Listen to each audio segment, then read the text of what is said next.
அதாவது மைனா கூட்டங்கள், போக்குவரத்து எல்லாமே நெறைய வரும், போகும் எல்லாமே செய்யும். இருந்தாலும் நம்மள நேசிக்கிற அந்த மைனாக்கள், குருவி, சிட்டுக்குருவி, பல ஜாதி குருவிகள், காக்கா அதுங்களையெல்லாம் நம்ப நேசிச்சு அதுக்கு சரியான தண்ணி, ஆகாரம் அதெல்லாம் நல்லா குடுத்தா தான் அந்த மிருகங்கள்லாம், பறவைகள் எல்லாம் கொஞ்சம் நம்மளையும் ஆசபாசமா சிநேகிக்கும்.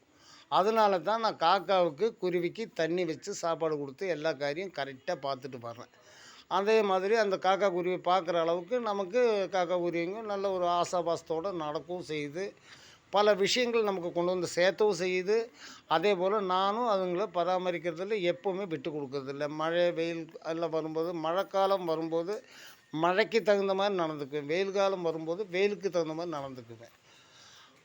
அது எப்பவுமே எல்லா காரியத்திலயும் அந்த பறவைங்களுக்கு தண்ணி குடுக்குறது, சாப்பாடு குடுக்குறதில நான் எப்பவுமே மிஸ் பண்ண மாட்டேன். அத எப்பவுமே கரெக்ட்டா பண்ணிட்டே வருவேன்.